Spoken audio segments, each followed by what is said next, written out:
வணக்கம் ஷர்மிளா. கரூர் சம்பவத்தை குறித்து டெல்லியில் சிபிஐ விசாரணைக்கு விஜய் நீலாங்கரியில் அவர் இல்லத்திலிருந்து புறப்பட்டு தற்போது சென்னை விமான நிலையம் வந்தடைந்துள்ளார். கடந்த செப்டம்பர் 27 தமிழக வெற்றி கழகத்தின் தலைவர் விஜய் கரூர் பிரச்சாரம் மேற்கொண்ட போது கூட்டம் நெரிசலில் சிக்கி 41 நபர் உயிரிழந்துள்ளனர். இச்சம்பவம் குறித்து வழக்கு பதிவு செய்து விசாரித்து வந்த நிலையில் இவ்வழக்கை விசாரிக்க சிபிஐக்கு மாற்றம் செய்யப்பட்டது. அதன் பின் கரூரில் சம்பவம் ஏற்பட்ட இடத்தில் நேரில் சென்று சிபிஐ அதிகாரிகள் பல்வேறு இடங்களில் விசாரித்தனர். அதேபோல் விஜய் பிரச்சாரத்திற்கு பயன்படுத்திய வாகனங்களையும் சோதனை செய்தனர். அதனைத் தொடர்ந்து சில தினங்களுக்கு முன்பாக தமிழக வெற்றி கழகத்தின் பொதுச் செயலாளர் மற்றும் தமிழக வெற்றி கழகத்தின் முக்கிய நிர்வாகிகளை டெல்லியில் சிபிஐ அதிகாரிகள் சுமார் 20 மணி நேரம் விசாரித்தனர்.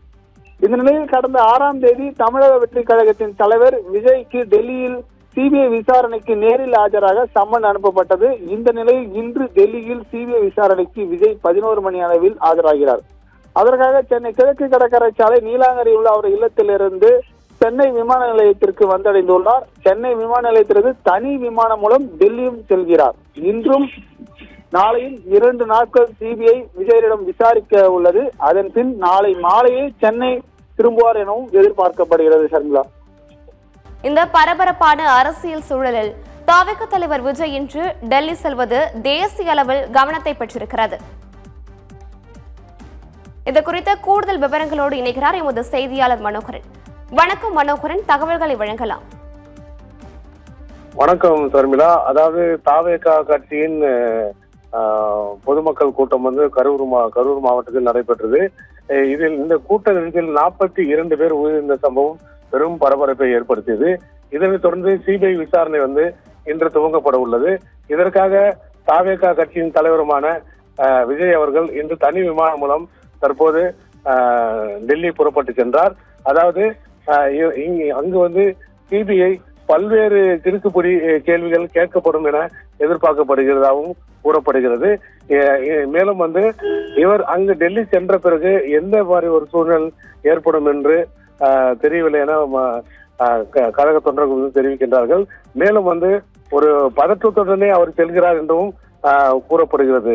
ஷர்மிளா, மனோகரன், தவிக தலைவர் விஜய் தனி விமானம் மூலம் டெல்லி செல்ல இருப்பதாக தகவல் வெளியாக இருக்கிறது.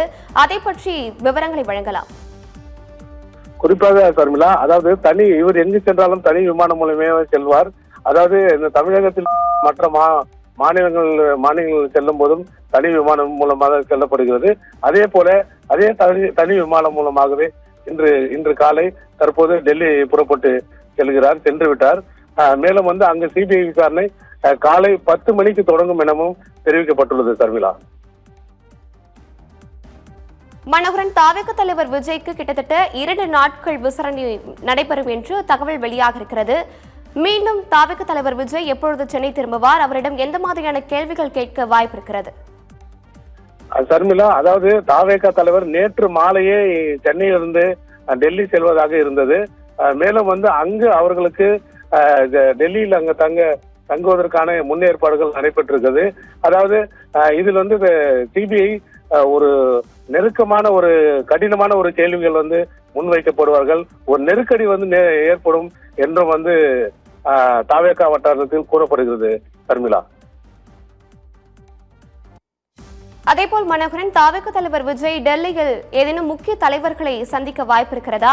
தவிக தலைவர் விஜயுடன் வேறு யாரேனும் பயணிக்க உள்ளார்களா? அந்த தகவல்களை வழங்கலாம். ஷர்மிளா, அதாவது தவிக தலைவருடன் முக்கிய அதாவது மாநில நிர்வாகிகள் உள்ளிட்ட ஒரு 3 செல்லப்படுவதாகவும் கூறப்படுகிறது. மேலும் அங்கு அவர்கள் சென்ற பிறகு யாரை சந்திப்பார் என்ற முழு விவரம் தெரிய வரும். ஷர்மிளா.